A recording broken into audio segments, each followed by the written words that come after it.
il faut faire un tourbillon dans l'eau. Et c'est le tourbillon de l'eau qui va sans cesse ramener les filaments le long de l'œuf et qui va les faire adhérer à l'œuf. Et il faut que l'œuf soit frais. Alors, pourquoi ne faut-il pas mettre des œufs dans le réfrigérateur?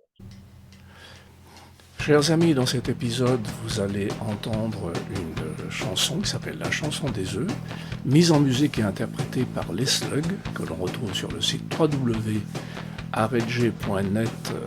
barre de fraction Les Slugs, aredge.net, barre de fraction les-slugs. Je remercie infiniment ce groupe Les Slugs de m'avoir autorisé à utiliser leur chanson des œufs. Alors, vous allez en bande-annonce avoir un tout petit extrait et vous retrouvez l'intégralité de la chanson à la fin de l'épisode. Ça vaut vraiment le coup d'aller au bout et de l'écouter. Au milieu, vous écoutez aussi, s'il vous plaît, l'épisode de Guy sur la technique des œufs. C'est vraiment très très intéressant. Merci beaucoup, merci encore au groupe Les Slugs. Très bonne écoute, chers amis, et à tout de suite. Sortez les œufs du frigo et mettez-les au repos 1 heure dans une assiette plate pour éviter qu'ils n'éclatent. Prenez une casserole pleine d'eau, mettez-la sur le fourneau, un peu de vinaigre dedans, vous évitera des tourments. 3, 6, 9, c'est la chanson des œufs. Chers amis, soyez les bienvenus dans ce nouvel épisode où nous avons toujours plaisir à vous recevoir avec mon ami Guy. Bonjour Guy. Bonjour Claude. Alors, chers amis, vous avez bien compris qu'aujourd'hui, le thème de l'émission est l'œuf poché.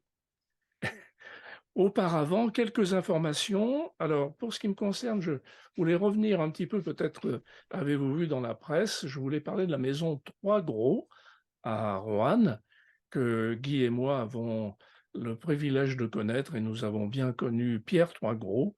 Moi, je le connaissais avant que nous nous rencontrions avec Guy, et nous avons fait un très bel épisode avec Pierre Trois Gros du temps du podcast où Guy travaillait pour Parler Cuisine. Voilà, je vais y arriver. Et donc, j'ai un petit peu d'émotion à parler de Pierre Troisgros parce que c'était un homme tout à fait délicieux. Et aujourd'hui, c'est son petit-fils qui continue l'histoire Troisgros dans son très bel restaurant, dans son très beau restaurant à Ouche, près de Roanne, où c'est son papa, donc le fils de Michel, qui avait continué l'histoire. Mais Michel a 65 ans aujourd'hui et il passe la main à son fils César. Et c'est lui maintenant qui a le destin de cette maison 3 étoiles depuis 50 ans, je crois. Je ne crois pas dire de bêtises, mais il me semble. Voilà pour les infos que je voulais donner. Mais un petit Guy, commentaire, oui, c'est vrai que c'est intéressant de voir comme ça des dynasties de cuisiniers où les différents chefs se succèdent de père en fils et je dirais de grand-père en petit-fils et même d'arrière-grand-père en arrière-petit-fils absolument. éventuellement. César est Ça la prouve que quatrième c'est, oui, génération. oui, tout à fait.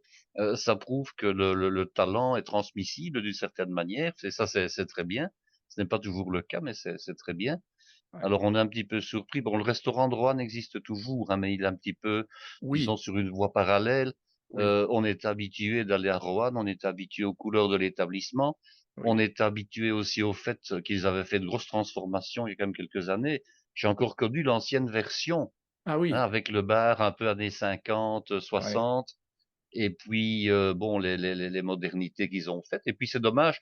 Enfin, c'est pour toutes sortes de raisons que Pierre Troisgros nous avait expliqué qu'ils n'ont pas pu rester à Roanne et qu'ils ont dû prendre la décision de s'en aller. Et puis d'autre part, j'admire le fait que ayant 65 ans, bien Michel Troisgros a décidé de passer la main à son À fils. son fils, oui. Parce qu'il n'y a rien peut-être de plus désagréable quand on est jeune cuisinier, qu'on a du talent et qu'on exerce, c'est d'avoir ce qu'on appelle une belle-mère au-dessus de son épaule, quoi, qui Oui, est toujours là dans la maison et qui va malgré tout imprimer un peu sa manière de faire. Donc pour que le plus jeune puisse s'épanouir, puisse faire les plats qu'il a envie de faire et puisse innover parfois.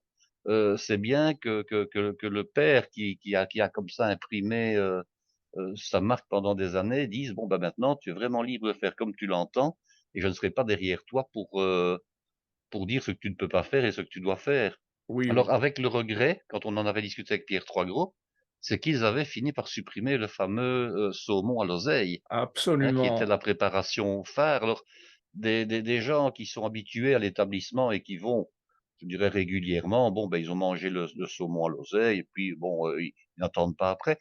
Mais quelqu'un qui va chez Troisgros une ou deux fois dans sa vie, hein, et qui se dit bon moi je voudrais bien goûter le fameux saumon à l'oseille, c'est comme la préparation emblématique de la maison. Hein, et puis vous arrivez au restaurant, il n'y est plus, ça fait un petit peu bizarre. On est un peu étonné. Par contre, je vous dirais que c'est pas une mauvaise technique comme ça de supprimer les plats emblématiques. Pourquoi? Nous avons eu ici en Belgique un restaurant qui est un petit peu l'équivalent de la famille Trois-Gros et qui est le restaurant comme chez soi qui se trouve à Bruxelles, Place Roupe. Ouais. C'est aussi une maison, je dirais de type bourgeoise à la base et qui est aussi une maison qui est passée de génération en génération comme ça pendant 3 ou 4 générations. Et alors ici, bon, ben, du temps du propriétaire et du chef précédent, qui vit d'ailleurs toujours, hein, ils avaient 3 étoiles. Bon, voilà, avec toute une série de préparations hein, emblématiques qui étaient propres à la maison.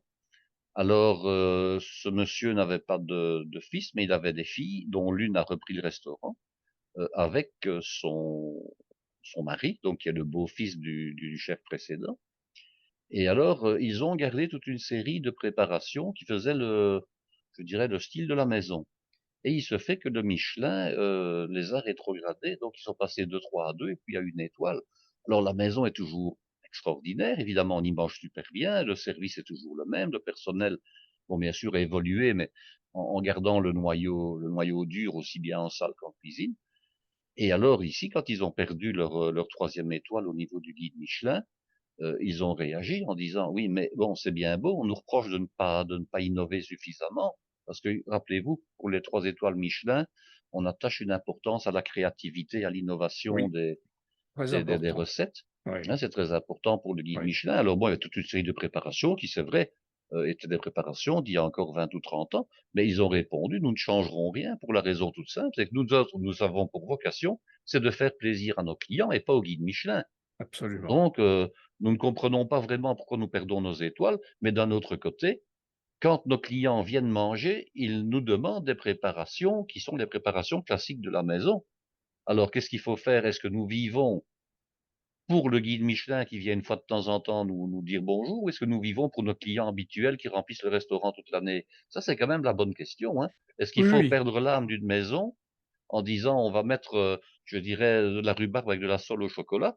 Ou bien est-ce qu'il faut, bon j'exagère en disant ça évidemment, mais ou est-ce qu'il faut garder, je dirais, la sole à l'ostentaise ou la sole, je dirais, aux pointes d'asperges en saison, ou bien les jets de houblon au printemps, etc. Je ne sais pas. Ça, c'est la grosse question. Et le problème avec le guide Michelin, nous allons maintenant en parler puisque ça fait partie de l'actualité, c'est que le guide Michelin est relativement obscur dans la manière dont il donne ou retire ses étoiles. Hein. oui. Ça, c'est un C'est gros pas problème. Bon, il faut transparent. quand même se rappeler je dirais, de Bernard Loiseau qui a payé de sa vie la perte de sa 3e étoile. Bon, il avait Mm. peut-être négligé certaines choses. Bon, Bernard Loiseau, à l'époque, passait énormément de temps dans des émissions à la télévision et peut-être, je dis bien peut-être, hein, je n'en sais rien, peut-être plus beaucoup dans son restaurant et peut-être que certaines choses ont été moins bien faites, je n'en sais rien. Mais Mm. dans certains cas, on se dit bon, c'était quand même plus Bocuse qui cuisinait non plus à l'époque Oui, absolument. où son établissement avait gardé ses 3 étoiles. Et je pense que Bocuse est un tel monument en France au niveau culinaire Oui, que personne n'aurait osé lui retirer 1 étoile de son vivant. Hein. Je oui. pense que ça aurait été vraiment Oui, c'est vrai. incompréhensible. Donc on a attendu son décès pour enlever la 3e étoile, mais il faut Tout à fait. reconnaître que Paul Bocuse, où je suis allé manger, avait des préparations qui étaient des préparations, je dirais, qui étaient là depuis des dizaines d'années. Hein. Oui, La poularde de Bresse en vessie et des choses comme absolument. ça, c'était là, c'était des préparations monumentales qu'on ne retirait pas de la carte, bien Oui, entendu. c'est vraiment une énigme ce personnage parce que comme nous l'avait souligné Pierre Troisgros, chez Paul Bocuse, c'était la tradition. On Oui, peut oui, pas oui, tout on à peut fait. pas Mais vraiment dire qu'il a c'est innové. parce que les chefs sont mortels, hein, donc à la fin de la vie, eh bien, on doit s'en aller. Mais est-ce que si on allait chez Paul Bocuse, on n'aurait pas envie de goûter encore à cette fameuse poularde en vessie, par exemple, Bien ou bien sûr, mais si je on crois va qu'il à continue de la le Tour faire, hein. d'Argent, on aime, oui, Oui. oh, bien sûr, mais si on va à la Tour d'Argent, on aime bien goûter le canard au sang à la presse, quoi. Ah Je veux oui, dire, oui, oui. même si on peut faire du canard à l'orange, qui est quand même une préparation classique, ou du canard à tout ce qu'on veut, bon, les gens qui vont là, ils se disent, bon, je vais une fois, peut-être dans ma vie, ou une fois tous les 20 ans à la Tour d'Argent, ben, je vais pour manger le fameux canard au sang et pas une Absolument, mais tu nouveauté. sais, Michel Troisgros, si on lui demandait, il faisait le saumon à l'oseille, hein. Évidemment, Oui, je suppose qu'il y avait moyen, hein, lui, il il avait était hors retiré de carte, la mais carte, mais si on on lui pouvait lui demandait, dire, voilà. oui, oui, Oui, je oui, pense. oui, tout à fait. Alors, ben, Alors, on parlait justement des étoiles, hein, voilà, on y Guy, arrivait. Ben, le guide Michelin 2023 est sorti tout récemment. Donc, les nouveaux chefs avec de grandes étoilés, surprises. voilà, sont là. Et malheureusement, ceux à qui on retire des étoiles aussi. Alors, il y a deux grosses, je dirais, restrictions là-dedans. C'est que deux chefs de très, très, très connus, Oui, Guy Savoy, qui vient de perdre sa troisième étoile, alors qu'il était sacré, je pense, encore ici récemment, meilleur cuisinier oui, mais du j'ai monde. cuisiné du Donc là, monde. on a un peu de mal à faire la relation. Maintenant, qu'est-ce qui s'est passé? On ne peut pas non plus dire que Guy Savoy était quelqu'un qui passait son temps dans les médias et qui aurait été absent de son restaurant, hein. Absolument, ce qui Euh, n'est pas son cas. Lui, c'est vraiment quelqu'un qui est extrêmement discret Oui, dans la presse, dans les médias. On le voyait très très peu sur les plateaux. Donc, on ne pourrait pas dire, tiens, il a perdu son étoile parce qu'il est moins présent ou parce que il néglige sa cuisine. Là, je ne sais pas. Et alors, il oui, y a un autre chef qui est, d'après le nom que j'ai ici, Christophe Coutenceau, oui. qui lui est du côté de La Rochelle, qui vient de perdre sa troisième étoile. Mais là, la troisième étoile n'avait été gagnée qu'il y a que 2 ou 3 ans, contrairement à Guy Savoy qu'il avait déjà depuis déjà de très nombreuses Oh, une années. vingtaine Alors d'années, la je question qu'on peut se... Oui, une vingtaine d'années, c'est ça. oui. Alors la question qu'on peut se poser, moi je ne connais pas, je ne suis pas allé manger chez l'un ou chez l'autre, donc je ne vais pas en parler, je dirais, en fait de ce qu'on y sert ou de ce qu'on n'y sert pas. Mais dans le cas de Coutenceau, je pense qu'il avait eu son étoile il y a 3 ans, juste avant le Covid, ou à peu près au moment du début du Hum, Covid. hum. Alors on pourrait se demander, mais tiens, pendant le Covid, on n'a retiré aucune étoile à personne, hein. C'était logique puisque les Oui, restaurants étaient ah oui, fermés, donc oui, ça aurait été un petit peu délicat. Mais par contre, euh, n'a-t-on pas à ce moment-là attribué trop rapidement une étoile à quelqu'un qui était peut-être un petit peu trop juste pour la mériter? Moi, je ne porte pas de jugement de valeur, mais c'est une question que je pose. oui. Dans ce cas-là, on donne une étoile et puis on a quasiment 2 ans d'interruption et puis la troisième année, on l'enlève. Bon, est-ce que ça a un sens? Le Michelin n'est pas exempt de reproches, hein, et j'ai déjà rappelé, Oui, mais c'est une je vais en reparler organisation que l'on aussi. peut critiquer, hein. Oui, oui, tout à fait. Mais la bourde qu'il y a eu avec le Michelin en Belgique il y a quelques années, ils ont attribué une étoile à un restaurant qui n'était même pas encore ouvert, qui était en travaux, Oui, hein. oui, Donc, au-dessus du casino d'Ostende, sur le toit, on décide d'ouvrir un restaurant. Le guide Michelin sort, on lui décerne une étoile. Bon, pas trois évidemment, hein, une seule étoile. Et l'établissement est encore en travaux. L'établissement n'était même pas ouvert au moment où le guide sort. Alors oui. là, on peut quand même réellement se poser la question de savoir, mais quelle est je dirais, la validité du guide Michelin. Alors, pour l'anecdote, ce jour-là, évidemment, les premiers clients qui attendent le guide Michelin avec impatience se sont rués chez des libraires, hein, celui qui est vraiment un aficionados du guide Michelin, le jour où le Michelin sort, il va à la librairie, il en achète un. Oui. Et puis, ben, évidemment, les gens ont commencé à lire, hein, puisque vous avez la liste avec les 3 étoilés, 2 étoilés et les étoilés. Et puis, ils ont dit, mais ce restaurant-là, ceux qui sont gastronomes l'ont tout de suite vu, mais ce restaurant-là, ben, il est en projet, il n'existe pas encore. Donc, ça s'est répandu dans la presse comme une traînée de feu sur de la poudre qui ne demandait qu'à s'enflammer. Alors là-dessus, Michelin a opéré un retrait massif de toutes les librairies et de tous les points de vente de ses guides, Ah ce oui. qui veut dire que le guide Michelin, ceux qui ont acheté un guide Michelin, alors ils en ont réimprimé, hein, mais les guides Michelin, je dirais, qui sont fautifs, valent une fortune, hein. J'imagine. Ils, ils valent une fortune parce que Je ne sais pas, est-ce qu'il y en a 10, 15, 20, 30 ou 50 qui ont été vendus? Je n'en sais rien. Tous les autres sont partis au pilon, évidemment.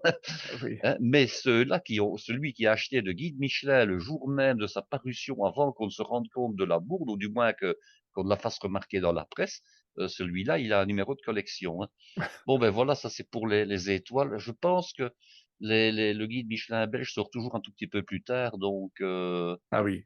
voilà, on attend encore un petit Ouais. peu. Alors, il se fait que hier, hein, puisque bon, nous sommes aujourd'hui le 1er mars et que c'est le jour du printemps météorologique, je me trouvais à rendre visite, bien que ce soit les congés, à une école hôtelière où j'avais travaillé, qui était la première école hôtelière où j'avais exercé pendant presque 18 ans, et je rencontrais un professeur qui s'y trouvait pour l'organisation d'une festivité à laquelle vous êtes un peu mêlé, Claude, hein, il faut bien reconnaître. Oui, nous en Enfin, vous serez parlerons. mêlé, on va dire plutôt vous serez Oui, je mêlé. serais Bon, mêlé. et alors il me dit, bah tiens, qui dit, nous allons aller en cuisine, parce que là nous étions au bar jusqu'à ce moment-là, nous allons aller en cuisine parce qu'il y a un ou des élèves, je ne sais plus, en tout cas il y avait une élève qui préparait un concours, et ce concours c'est un concours destiné aux jeunes, hein, c'est le concours Pierre Romeyer. Alors quelques mots pour nos auditeurs français et dans le monde entier qui ne connaissent pas Pierre Romeyer. C'est un chef belge qui est décédé maintenant, qui avait été titré baron par le roi, hein, donc c'est dire qu'il était Ah extrêmement oui, important. Il avait commencé sa carrière en 1958 lors de l'exposition universelle. Alors, il y a eu une exposition universelle qui s'est tenue à Bruxelles, qui est encore dans toutes les mémoires en Belgique, hein. absolument. C'est Oui. l'exposition pendant laquelle on a construit le fameux atomium qu'on peut encore Oui, aller oui, mais visiter. moi je m'en rappelle, hein. Ah oui, voilà. Moi, Absolument.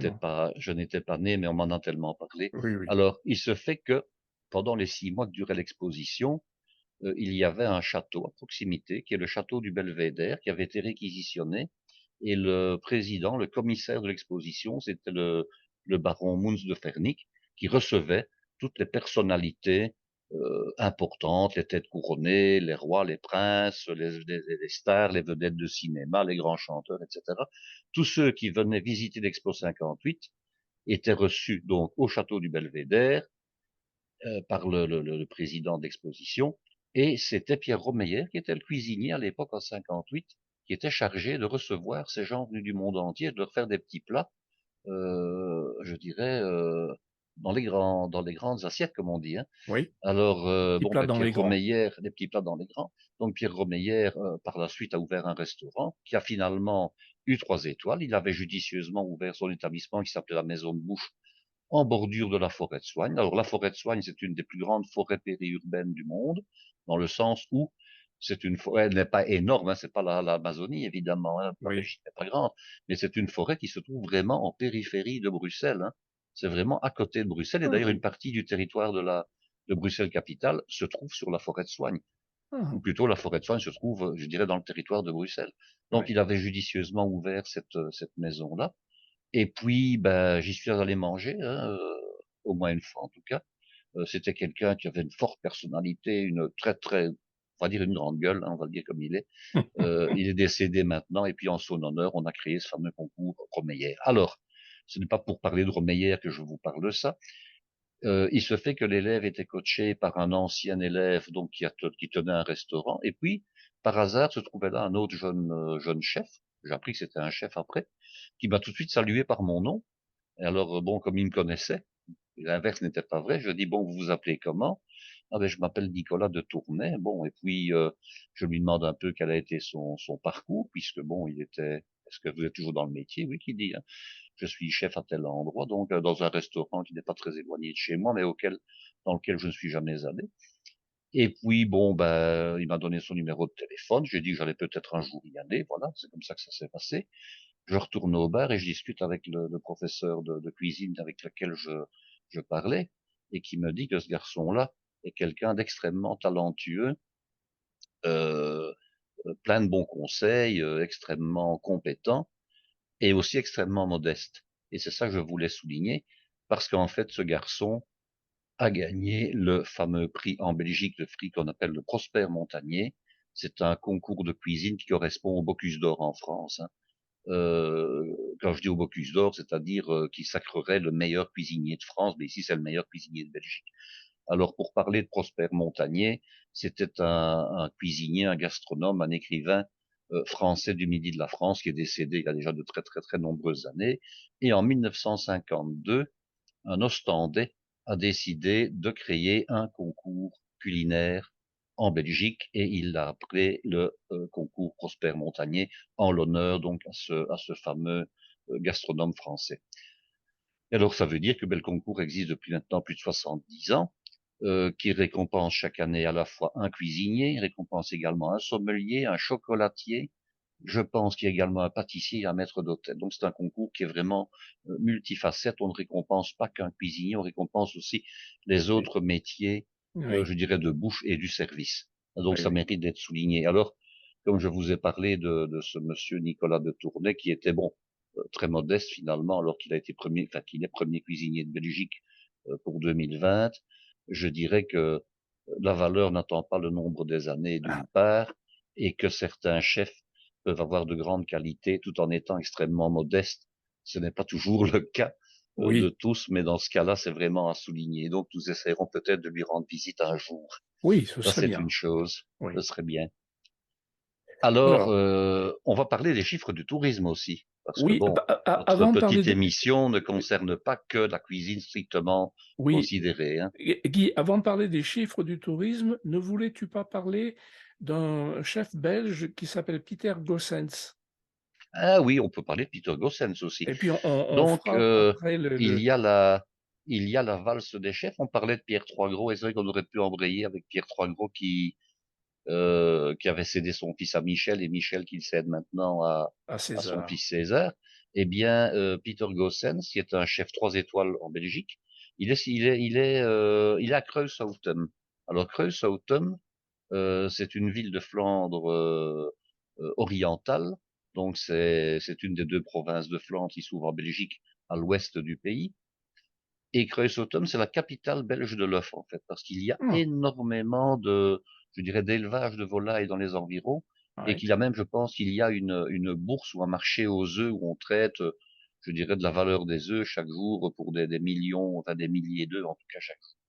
Alors donc il a un restaurant, il s'appelle Hof van Cleve. Alors ça veut dire en français la cour de Clèves, hein, Clèves qui était une ancienne principauté qui se trouvait dans les Pays-Bas, historiquement parlant, mais qui se trouve maintenant hors de la Belgique.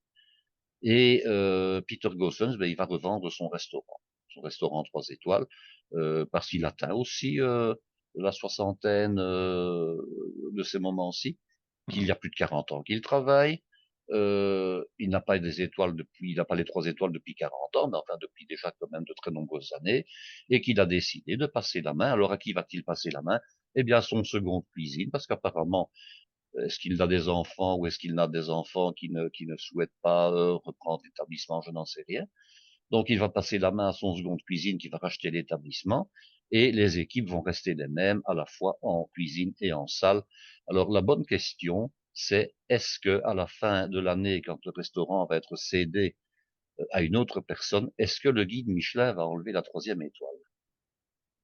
Puisque nous parlions du guide Michelin, il se fait qu'en France, ce n'est pas toujours le cas, hein. On l'a vu oui, chez Trois Gros, le passage des deux frères à un seul n'a pas enlevé d'étoile, le du passage tout. de Pierre à Michel n'en a pas enlevé. Non, Ici, on peut aussi attendre et voir, tiens, est-ce qu'ils vont garder cette ligne-là? En Belgique, en tout cas, ça a souvent été le cas quand un fils a repris l'établissement, disons, familial, qu'on rétrograde d'une étoile, hein. Ça a été très souvent le cas. ouais, Alors, est-ce ouais, qu'il y avait réellement un manque par rapport aux attentes du Michelin ou pas? Ben wait and see, on verra ce qui va se passer. absolument. Alors, venons-en à un chapitre très intéressant, Guy, c'est les chiffres du tourisme 2022 en France.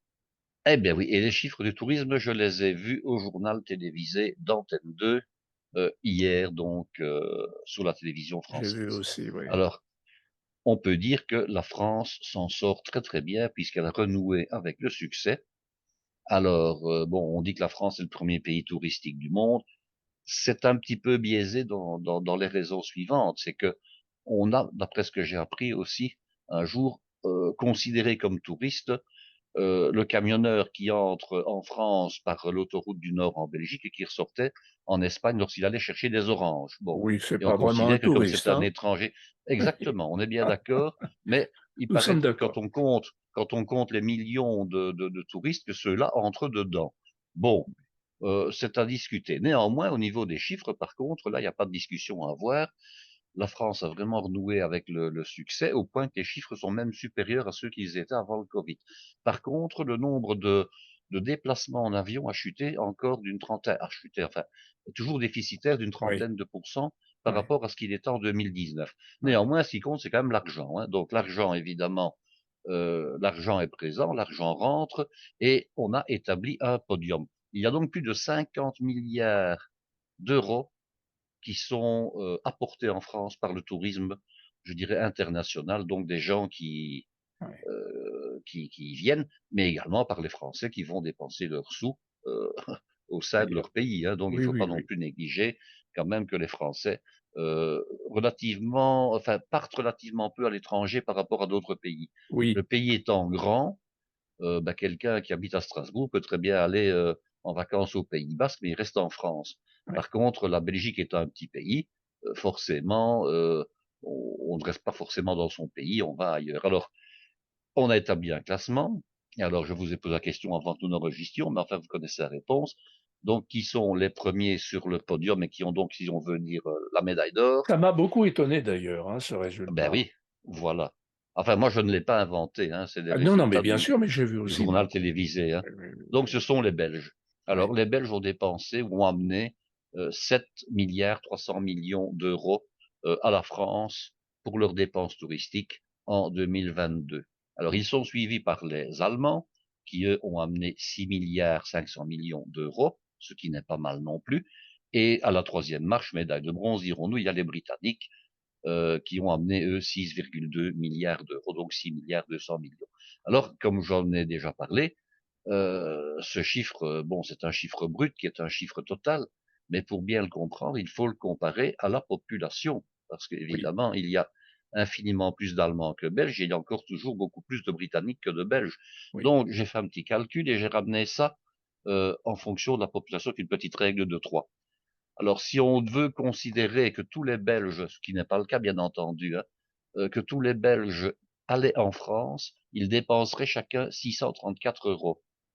En cela, ils sont suivis par les Britanniques, qui n'en dépensent plus que 91. Ah oui, Et puis, ils sont suivis par les Allemands, qui n'en dépensent plus que 77. oui. Ce qui Gros veut dire qu'en différentiel, hein. fait, c'est un beau différentiel, ce qui veut dire que chaque Belge dépense, je dirais, par tête de pipe, presque 7 fois plus que chaque Britannique, Oui, oui, et plus de 8 fois plus que chaque Allemand. Donc, c'est oui, dire à quel point le Belge est particulièrement attaché à la France et oui, à ce qu'il y trouve. oui, Donc, amis français qui nous écoutez, euh, ne négligez pas les Belges, recevez-les bien parce que c'est la principale source, je dirais, de revenus du pays de point de vue touristique, et que oui. si un jour on les recevait moins bien, ils n'auraient pas peur de s'en aller ailleurs Bien où ils seraient sûr, tout aussi bien reçus. Donc, ne bien sûr. négligeons jamais les touristes, ni en restauration, ni dans les sites touristiques. Et je ne dis pas ça pour les Belges, hein.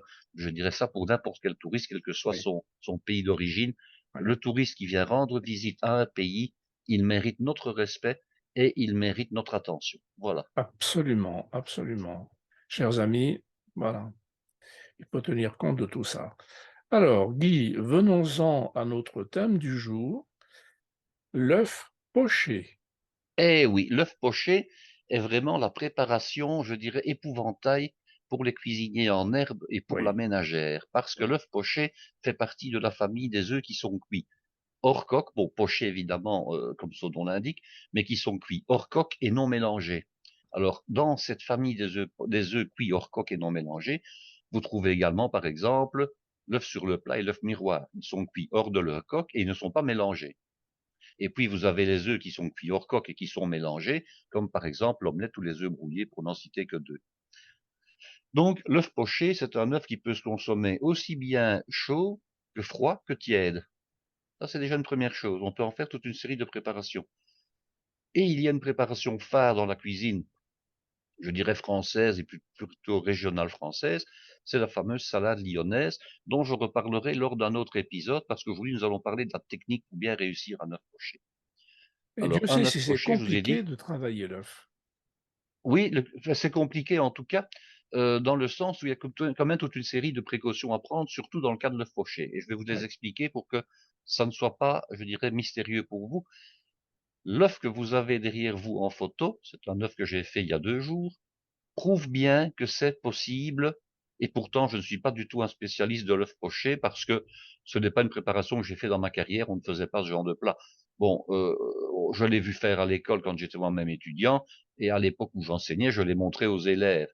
Hein, mais c'est tout. Je vais dire que je n'en ai pas fait professionnellement. Néanmoins, j'en ai refait ici pour pouvoir vous montrer Mais il est ce très à quoi beau, ça hein. ressemblait. Il est très beau, Ben oui, je dois il n'y a pas de reconnaître. bavure, c'est Il y a, magnifique. pour ainsi dire, pas de bavure. Il est bien ovale. Il n'y a pas de Oui, souci. oui, Et je l'ai fait chez une amie avec laquelle j'ai mangé ce jour-là au soir. Bien sûr, d'accord. j'en avais fait 4. Hein. Ici, je n'en ai montré qu'un, Oui, mais oui, j'en ai oui, fait 4 oui. au total. Tu les as fait un Alors, après l'autre ou en même je temps? les ai fait un après l'autre. Je D'accord, les ai fait un après l'autre parce que la cuisson est très rapide. oui. Alors, d'abord, je vais vous parler un peu de l'anatomie de l'œuf. Je crois que je ne l'avais jamais fait jusqu'à présent. Combien, d'après vous, y a-t-il de parties dans un œuf si on veut, je dirais, disséquer la bête? Allez, Oh, qu'est-ce que vous allez me dire? bon, alors, ce qu'on voit d'abord en premier, la coque, Mhm. mais c'est vrai que Mais le nombre d'abord, le le nombre. nombre, oh, je Ah, le dirais, nombre, oui, voilà. allez, je dirais 4, 4, ok. 4 éléments différents. En réalité, il y en a une quinzaine. Ah oui, oh, Et je vais vous les décrire. Alors, j'espère bien. effectivement, ben oui, hein.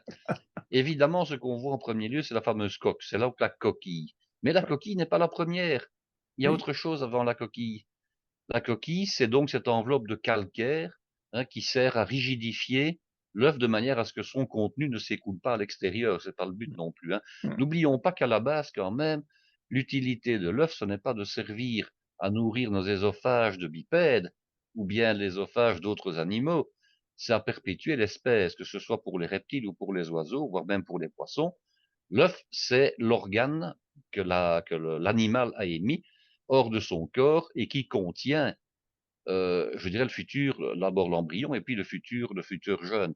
Bon, qu'on mange les œufs, évidemment, c'est une, je dirais, une dérive que la nature a permise, mais au départ, l'œuf, il sert d'abord à se oui, à la multiplier. reproduction, Alors, oui, à la reproduction. Alors, donc, oui. vous avez donc effectivement cette enveloppe de calcaire dans ce cas-ci, qui est moyennement solide, et il ne vous a pas échappé que l'œuf avait une forme ovale, c'est-à-dire qu'il y avait un côté oblong un peu plus pointu, un côté plus arrondi. Alors la poule, lorsqu'elle pond, elle va donc expulser l'œuf par la pointe, c'est plus facile, hein, et elle va donc terminer, je dirais, l'expulsion par le côté arrondi. Et en expulsant l'œuf, elle enduit l'œuf d'un mucus. Un mucus qui est un genre de lubrifiant qui lui permet une ponte plus facile. Alors même si la coquille de l'œuf est plutôt lisse dans son ensemble, ben c'est plus facile si la poule y met un petit peu du sien, et la nature a bien fait des choses. Donc ce mucus va coller à la surface de l'œuf. Et quand la poule vient de pondre l'œuf, il est légèrement humide, parce que ce mucus est encore humide. Alors il ne vous a pas échappé peut-être non plus, mais je l'explique pour ceux qui n'ont pas vu de poule de tout près. Un oiseau, quel que soit l'oiseau, n'a pas un orifice particulier pour pondre l'œuf. L'orifice est le même à la fois pour les matières fécales et pour l'urine. Ce qui veut dire que vous avez à la fois par le même passage l'œuf, mais également les déjections de l'animal.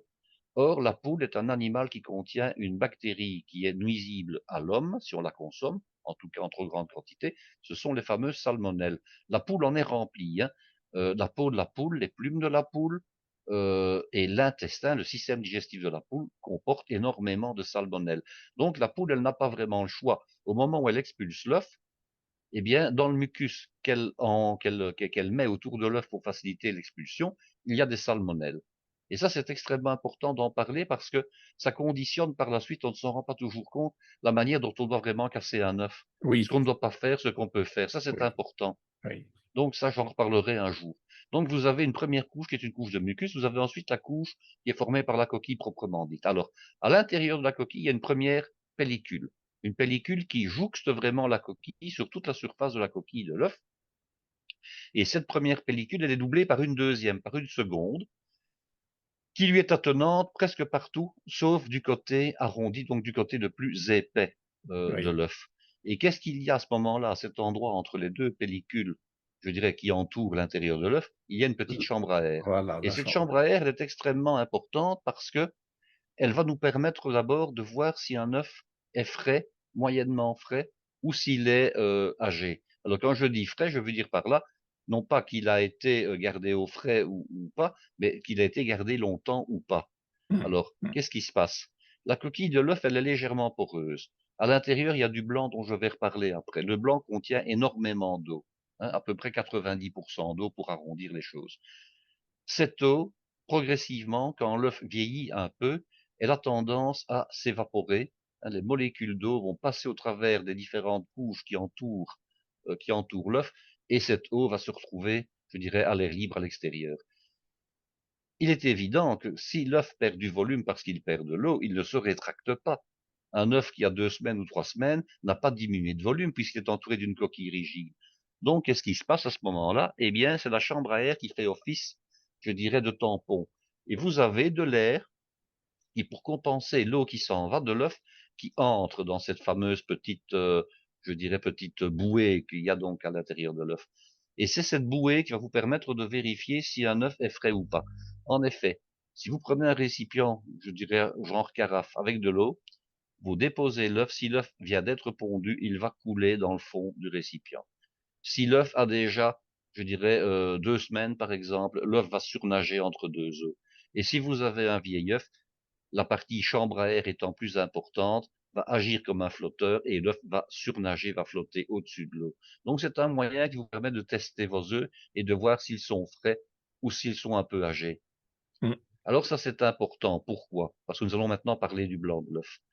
Il y a trois choses dans le blanc, trois natures différentes au niveau du blanc d'œuf. Vous avez à l'extérieur, le long de la pellicule interne de l'œuf, vous avez un peu de blanc d'œuf qui est très liquide. C'est un blanc d'œuf qui sert un peu finalement de lubrifiant parce que l'œuf, le contenu de l'œuf peut se mouvoir à l'intérieur de l'œuf. Donc, c'est un blanc d'œuf qui est très liquide et qui n'est épais que de 2 millimètres à peu près le long de la membrane interne de l'œuf. Ensuite, vous avez la plus grande partie du blanc qui est un blanc d'œuf qui est plus compact, qui est plus épais. Et le long du jaune, nous allons en parler après, il y a de nouveau du blanc d'œuf qui est Oui. plus liquide. Oui. Voilà. Alors, vous vous en apercevez le jour où vous cassez un œuf très frais, par exemple, pour faire un œuf sur le plat. Vous verrez qu'autour du jaune, il y a le blanc d'œuf qui est plus épais, et puis qu'il y a un blanc d'œuf plus liquide qui sera nettement moins épais, à peu près un tiers de l'épaisseur, qui va aller donc plus loin dans la poêle et qui va s'étendre. Ça, c'est le blanc d'œuf liquide de l'extérieur de l'œuf. Alors, qu'est-ce qui se passe avec le temps? Eh bien, quand l'œuf vieillit, le blanc d'œuf le plus compact va se liquéfier progressivement. Mmh. Il va se liquéfier progressivement et il va donc moins emballer le jaune d'œuf par la suite. Ce qui veut dire que pour bien réussir un œuf poché, nous devons avoir affaire à un œuf très frais, mais j'en reparle dans Oui. quelques instants. Oui.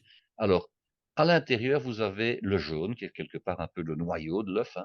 Mmh. Alors, de jaune, il est entouré d'une pellicule lui aussi. Alors, cette petite pellicule, vous vous en rendez compte quand, par exemple, vous clarifiez des jaunes d'œufs, et puis vous venez à blesser le jaune d'œuf, vous venez à le trouer.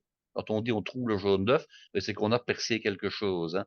Donc, il y a cette petite fine pellicule qui est à peine visible, qui est bien plus fine même que la pellicule qui entoure l'œuf dans son ensemble.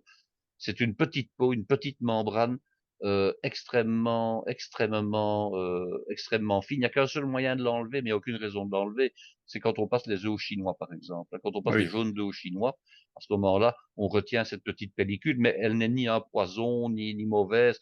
Elle est tellement insignifiante que quand on Oui. clarifie un œuf, Oui. évidemment, on la laisse.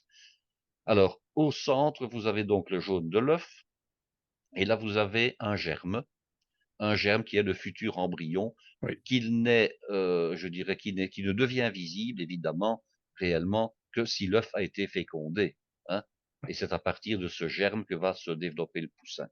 Et alors, pour maintenir tout cela, je serais incomplet si je ne disais pas tout, pour maintenir tout cela en place, c'est-à-dire au milieu, il y a ce qu'on appelle les tortillons, qu'on appelle des chalases. Oui. Alors, les chalases, ce sont ces petits filaments torsadés de blanc d'œuf, encore plus épais que le blanc dense, et qui sont, je dirais, un petit peu comme des ressorts, hein, qui sont arrimés de chaque côté du jaune et à la coquille, de manière à maintenir le jaune de l'œuf au centre. Alors, pourquoi? Quelle est l'utilité de ces chalases? Eh bien, c'est tout simplement que le poussin, au moment où il va commencer à se développer, hein, il va commencer évidemment très très petit, qu'il soit maintenu au milieu du jaune d'œuf et que le jaune d'œuf soit maintenu au milieu du blanc. OK? Parce que si Mmh. le poussin, je dirais, poussait en étant accolé à la coquille, hein, et non pas au centre de l'œuf, il serait déformé, tout simplement. Oui, Hein, oui, parce oui. il aurait été mis en croissance dans l'œuf, je dirais, d'un côté plutôt que d'un autre, et il ne se développerait pas harmonieusement, je dirais, de chaque côté de sa colonne vertébrale. Donc toutes les parties de l'œuf ont leur importance. Alors je vous parlais de la fraîcheur de l'œuf. Quand on fait un œuf poché, il est capital d'avoir un œuf ultra frais. Ça veut Oui. dire un œuf du jour ou éventuellement un œuf du lendemain. Ici, j'ai réalisé l'œuf poché avec des œufs de la veille, donc c'était un œuf du lendemain. Alors, ça ne veut pas dire qu'on ne peut pas faire un œuf poché avec un œuf qui a 3 jours ou 4 jours, mais au fur et à mesure que les jours avancent, je dirais ça devient de plus en plus délicat, de plus en plus technique, parce que Mmh. le blanc de l'œuf a tendance à se liquéfier dans son ensemble, et plus il va être liquide, moins il va emballer le jaune de l'œuf au moment où vous allez le mettre dans la Oui, cuisson. oui. Maintenant, quelles sont les précautions à prendre? Un œuf poché, ça se fait dans de l'eau qui est très chaude.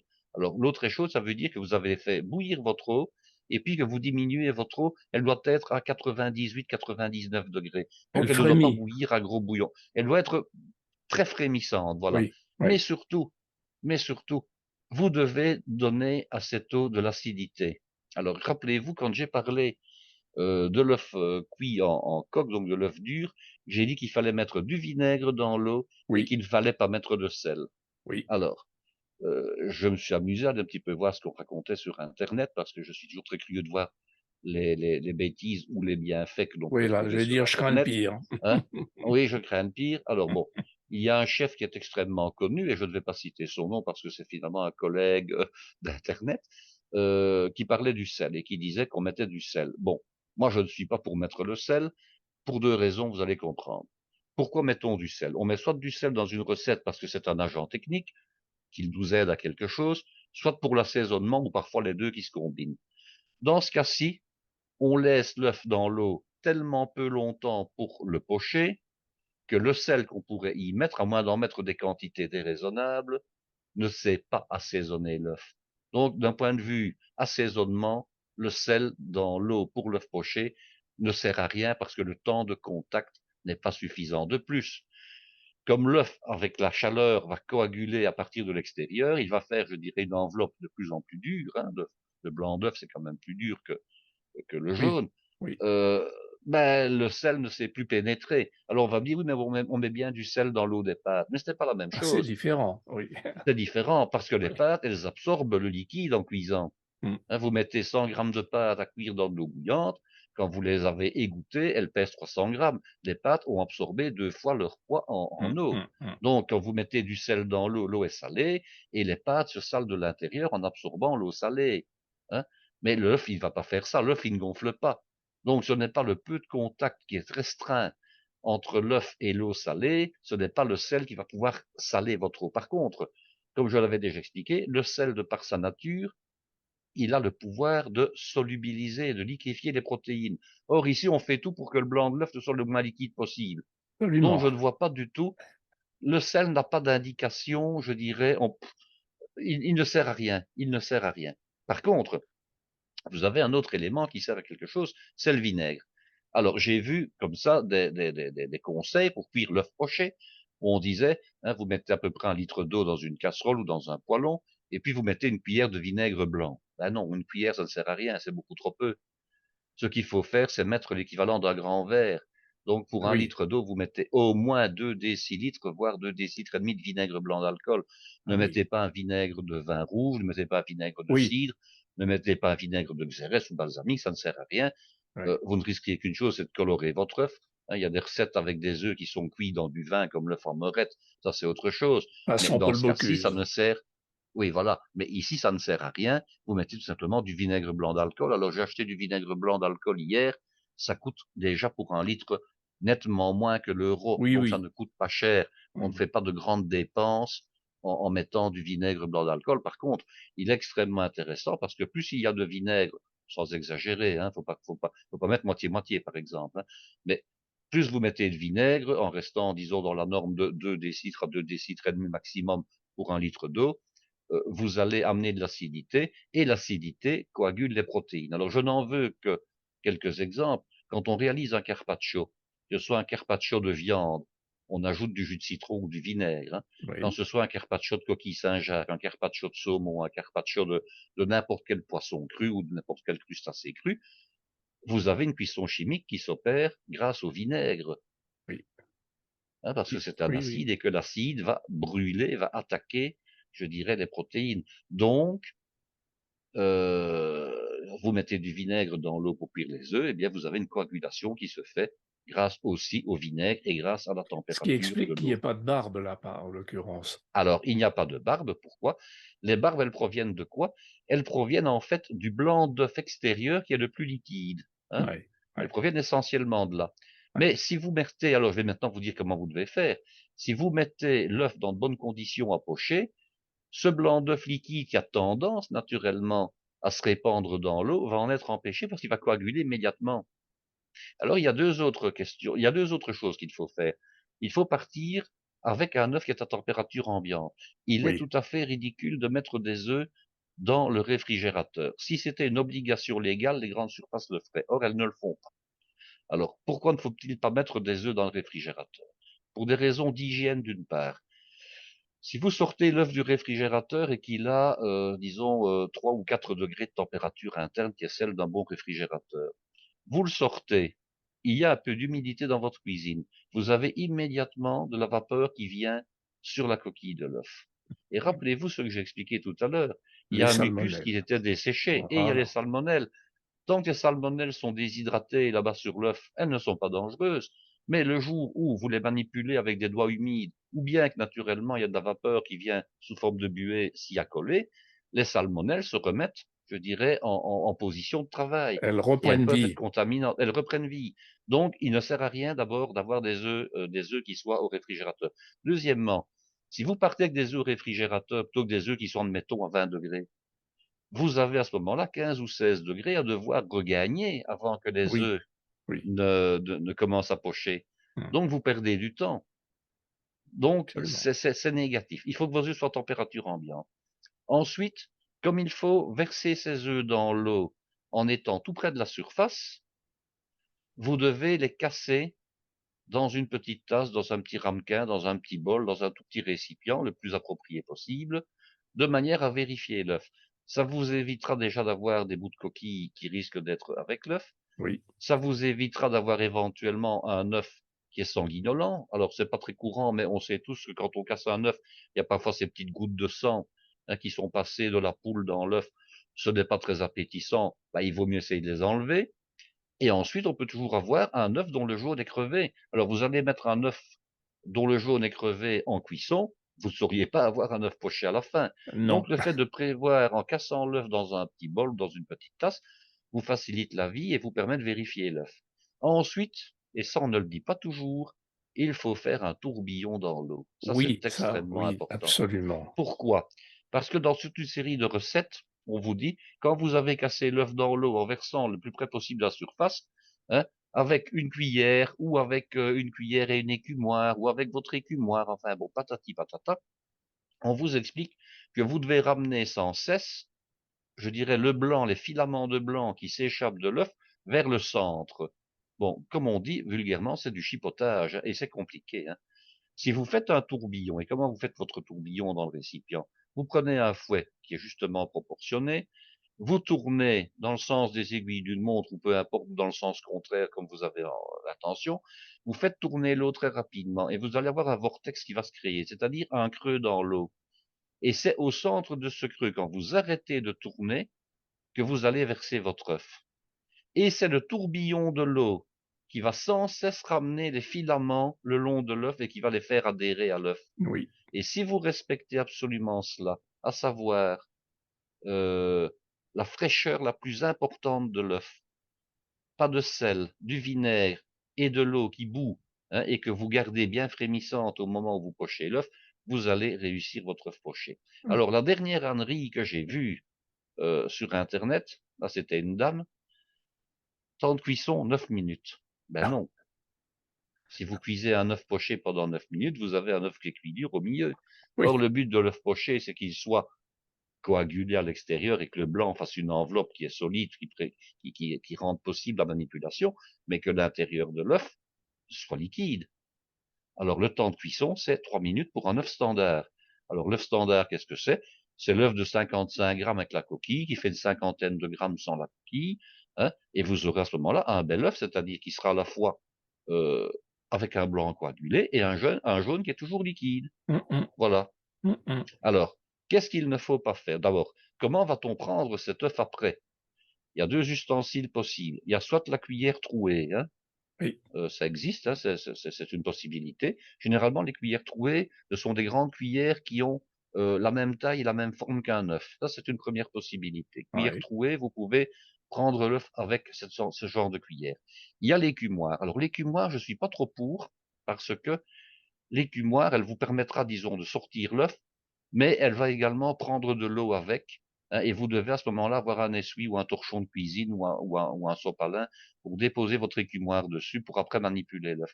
Pour moi, le mieux, c'est l'araignée, mais pas n'importe quelle araignée. L'araignée à, à fil fin, si je peux dire, oui, qui est oui, relativement creuse.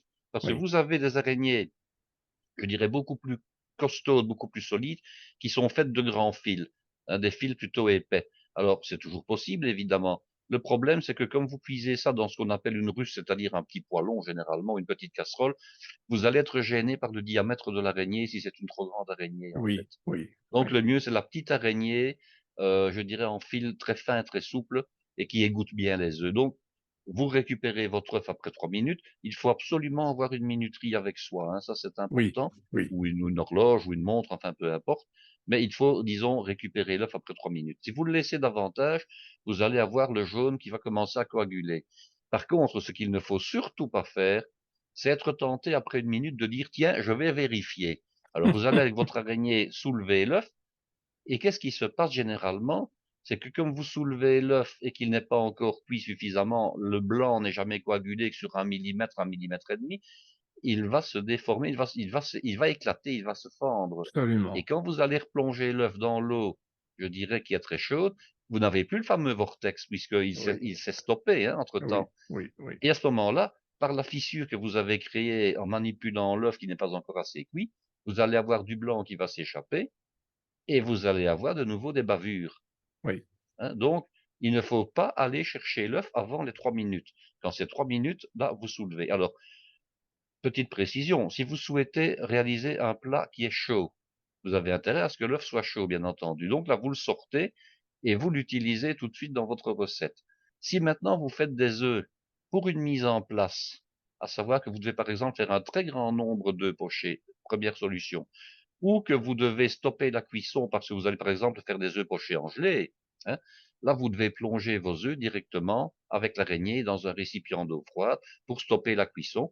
Vous pouvez avoir soit de l'eau froide fraîche du robinet, soit avoir de l'eau dans laquelle vous avez mis des glaçons pour accélérer vraiment le refroidissement de l'œuf et pour stopper tout à fait la cuisson, hein. Donc ça, c'est une nécessité, c'est de stopper la cuisson si vous voulez utiliser l'œuf de manière différée. Alors très vous bien. allez me dire, mais comment fait-on? Parce que jusque-là, je n'ai parlé que de la cuisson d'un seul œuf. Oui, Alors, si vous avez plusieurs œufs, bon, tout ça dépend du nombre de personnes que vous avez, hein, vous pouvez oui, travailler simultanément avec 2 voire 3 poêlons. Ça, c'est une première chose. Donc vous allez avoir, je dirais 3 poêlons, imaginons sur votre fourneau ou sur votre cuisinière, hein, et alternativement, les uns après les autres, hein, vous partez de minute en minute, hein, à la minute, par exemple, pile, vous commencez avec le premier œuf, vous avez le temps de casser 2 secondes dans la même tasse, vous mettez votre tourbillon en route, quand vous arrivez à la minute suivante, vous mettez le deuxième œuf, et puis après, hein, vous mettez votre troisième œuf en route pour être à ce moment-là à 2 minutes de cuisson du premier. Quand vous serez à 3 minutes du premier, vous l'enlevez. Entre-temps, vous aurez recassé un œuf, hein, que vous pourrez verser dedans, etc. Donc, il y a moyen avec 3 casseroles ou 3 poêlons, je dirais, d'aller 3 fois plus vite. Ça, c'est une première chose. Si maintenant vous devez faire énormément de pochés, comment vous faites? Ben, vous les cuisez, comme je viens de le dire, mais vous les réchaufferez quand vous en aurez besoin.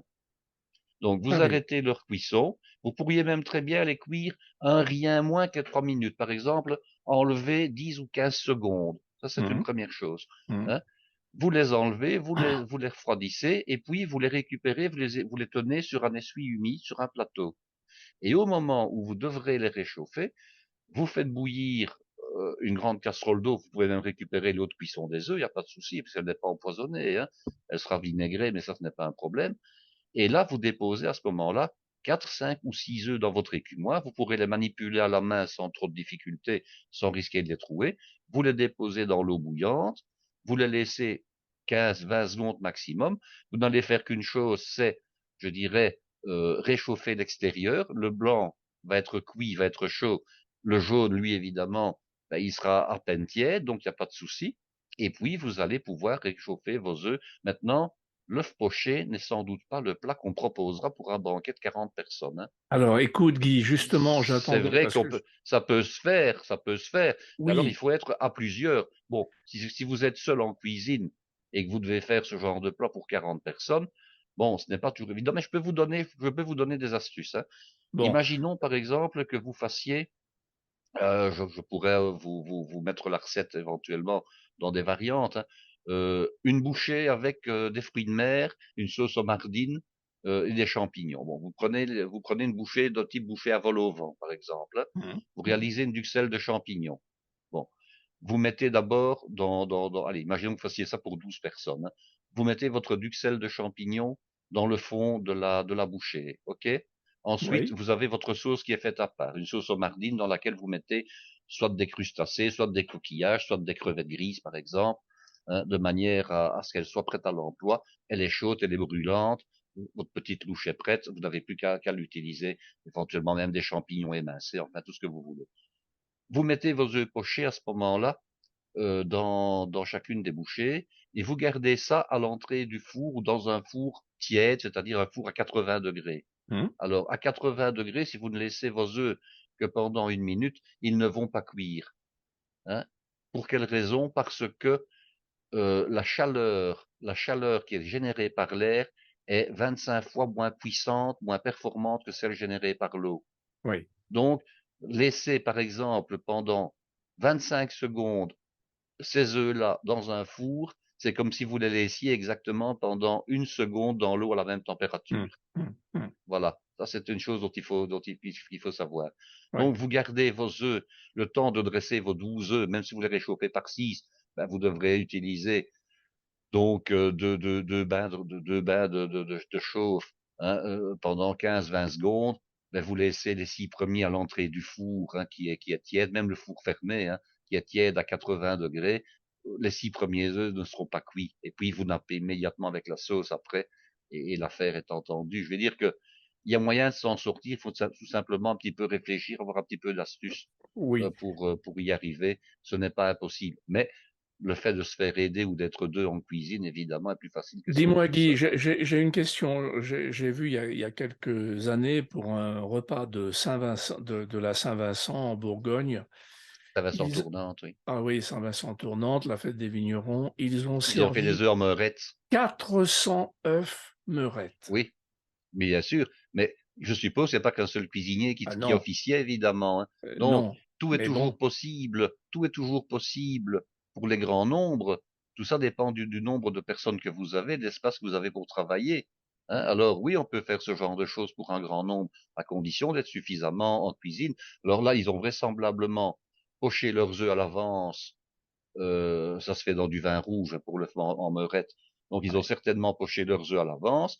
Comme c'est un plat chaud, on peut très bien à ce moment-là préparer sa sauce. C'est une sauce avec des petits oignons, des lardons, des champignons. Si mes souvenirs sont bons, hein, oui, le oui, oui, non, meurette. mais Une Guy, sauce. ce qui m'interpelle, c'est le pochage de 400 œufs. Oui, mais ça, ce n'est pas un problème. On les fait, on ne les fait pas forcément au moment. Donc, vous allez pocher vos œufs en Oui, mise en place dans le vin rouge. Vous les gardez. Vous avez ensuite vos caclons dans lesquels vous allez effectuer le dressage. Vous faites chauffer vos caclons au four. Vous avez votre sauce qui est mais brûlante, hein. ça, Vous bien sûr, mettez, mais oui, mais attendez, j'explique quand même comment on fait pour qu'on oui, comprenne. Vous mettez une première louchée de sauce dans le fond du caclon qui est brûlant. Vous ajoutez vos œufs. Vous remettez de la sauce dessus. Et la sauce, avec la chaleur de l'inertie du caclon, plus la sauce qui elle-même est brûlante, va réussir à réchauffer l'œuf.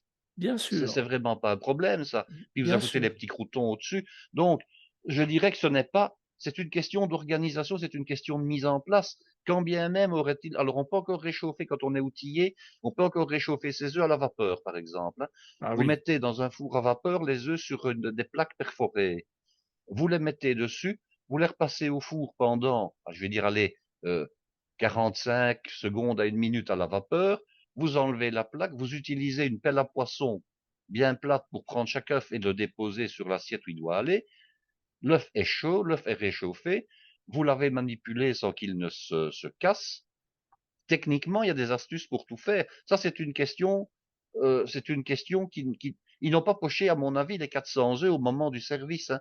Ça non, s'est bien fait en sûr, mise mais en enfin, place à l'avance. ça demande du temps. Évidemment, ils ont des grands récipients, mais il n'est pas question de faire le tourbillon pour faire cuire 400 œufs.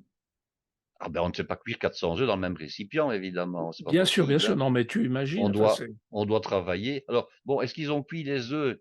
Je dirais, ils ont cuit les œufs avec plusieurs casseroles. Maintenant, le problème quand on veut cuire les œufs simultanément et qu'on veut en cuire, par exemple, 5 ou 6 dans le même récipient, ben, tout est toujours possible.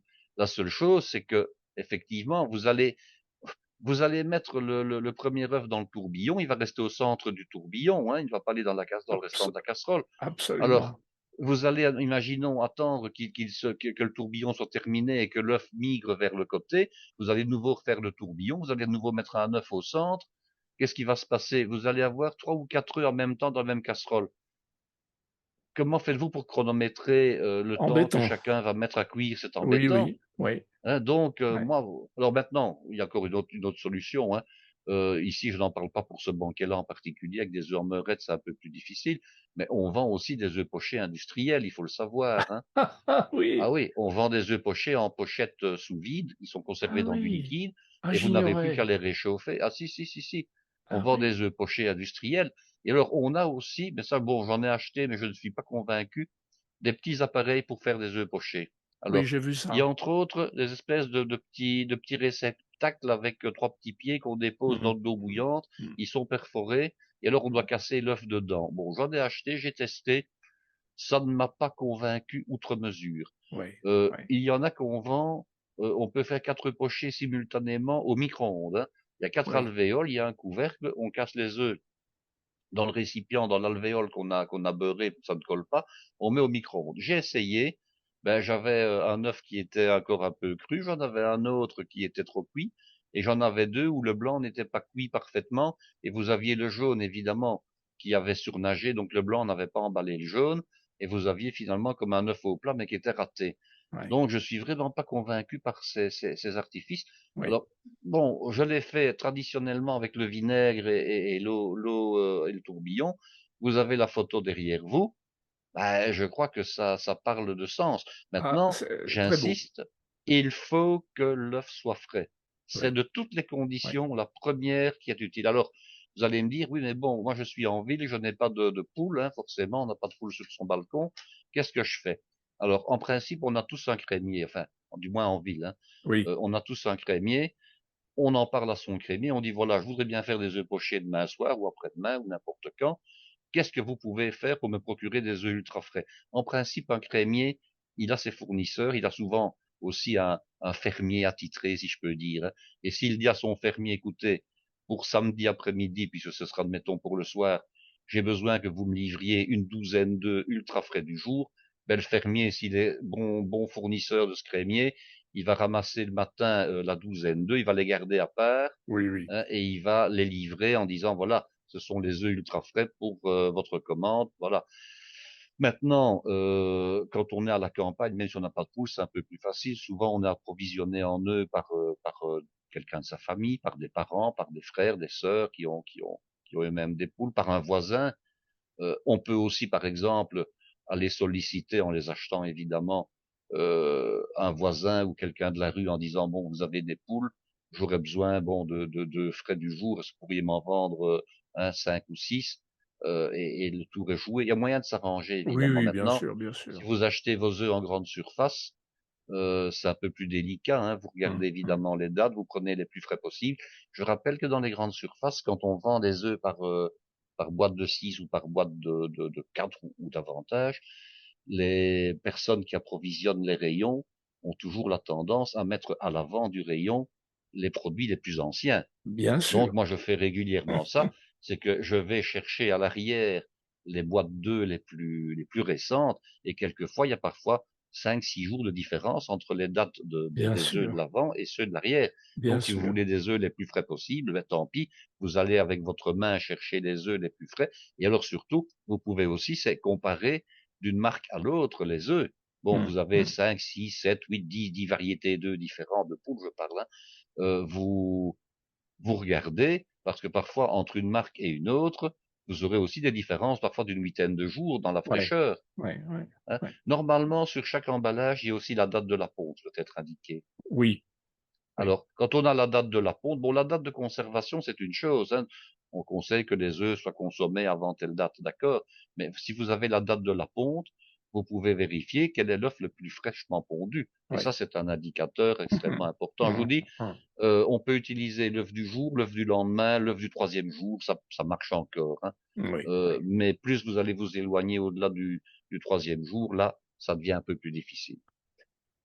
Très bien. Eh bien, voilà un épisode très technique sur la cuisson, la préparation de l'œuf poché.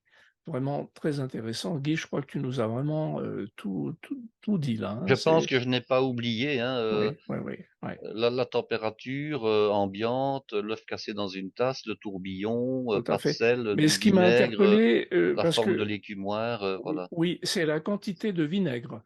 Effectivement, avec l'expérience, je mets du vinaigre blanc, mais je n'en mettais pas autant et je me demandais pourquoi il y avait encore des barbes. Ben voilà, Mais plus vous mettez de vinaigre, j'ai bon, la plus réponse. il va faire Absolument. son office Tout à évidemment, hein, fait. plus Tout à fait. il Donc, va coaguler l'œuf, hein. voilà. Et le vinaigre n'est pas nuisible, pourquoi? Parce que le contact entre l'œuf et l'eau vinaigrée est tellement court, 3 minutes, Oui, que le goût acide du vinaigre ne va pas pouvoir oui, oui, passer dans l'œuf. absolument, absolument. Ce ne sera OK. pas le cas. Donc, chers amis, si vous voulez épater vos copines et vos copains sur la préparation d'un œuf poché, entraînez-vous un peu avant. Ouais, c'est bien de s'entraîner, évidemment. Alors, autre qualité de l'œuf poché, parce qu'évidemment, je n'ai pas parlé de ses qualités. D'abord, l'œuf poché, d'un point de vue diététique, il a le gros avantage, c'est de ne pas être gras. L'œuf Oui, poché est gras en fonction de ce qu'on y ajoute. Mais prenons un exemple. Vous allez réaliser une omelette. Mais souvent, l'omelette, on la mange rarement en nature. On fait de l'omelette au lard, de l'omelette au jambon, de l'omelette au fromage. Parfois, on mélange jambon et fromage. Est-ce que vous savez que de tous les plats de la cuisine, l'omelette est le plat qui met le plus de temps à être digéré? hmm, On met plus de 3 heures à digérer une omelette. Et c'est la raison pour laquelle on dit toujours qu'un œuf le matin, c'est de l'or, qu'un œuf à midi, c'est de l'argent, et qu'un œuf le soir, c'est du plomb. On ne dit même pas du bronze, hein, on dit du ouais, plomb. ouais, Donc, autant nos ancêtres avaient des dictons comme ça, on se demande parfois d'où ça sortait, autant c'était du bon sens. Un œuf le matin, ben, il est très digeste. Et un œuf le soir, si vous devez passer, imaginons que vous mangez vers 21 heures, 3 heures à digérer votre omelette, ben, il est minuit quand elle finit par sortir de votre estomac, pour aller ouais, plus loin. ouais, Donc l'œuf le soir, en tout cas s'il est cuisiné richement, grassement, n'est pas une bonne idée. Et surtout le manger très tard. Alors ensuite, c'est un plat qui ne coûte pas cher. Même oui, si les œufs ont augmenté très récemment de pas mal de pourcents, je crois qu'on parle de 18% d'augmentation pour les œufs, ça reste quand même un aliment qui est très nourrissant. Et au niveau des protéines, c'est l'aliment qui coûte le moins cher en fonction de son poids. hmm, Donc hmm, un œuf poché, même en mangeant 2 par personne, ça ne vous coûte encore pas cher pour nourrir, oui, pour manger correctement, tout simplement, hein.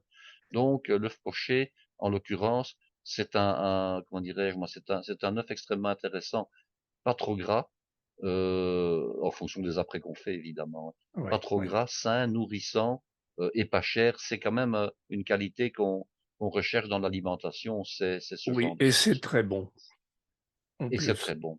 Bon. Merci beaucoup, Guy, pour ce bel épisode. Chers amis, vous nous tenez au courant de vos essais sur la préparation de l'œuf poché. On y compte. Bon, Guy, au prochain épisode, où là, tu vas Eh bien, nous nous allons donner quelques... décliner l'œuf poché dans une recette emblématique, hein. Voilà. Une recette extrêmement facile que vous allez pouvoir réaliser si vous avez suivi N'en dis correctement pas les plus. conseils que je vous ai donnés. Je n'en dis pas plus, je n'en N'en dis dis pas pas plus. plus, Guy. Chers amis, au prochain épisode. À très bientôt. Au revoir, Guy. Au revoir, chers amis. À très bientôt.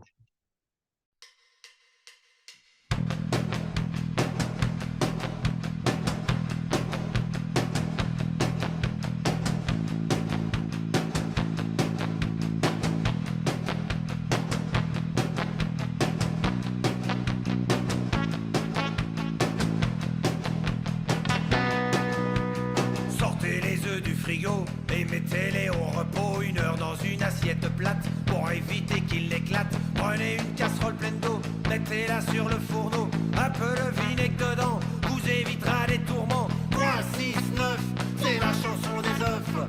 Pour ne jamais les rater, suffit de savoir compter. Quand il y a ébullition, plongez vos œufs dedans. Dès que le bouillon repart, attention prêt, top départ. Si vous les aimez coulants, vite ne perdez pas de temps. Comptez 3 minutes maxi, dès que l'eau a rebouilli. 3, 6, 9, c'est la chanson des œufs. À la coque c'est vraiment bon, si vous suivez cette chanson.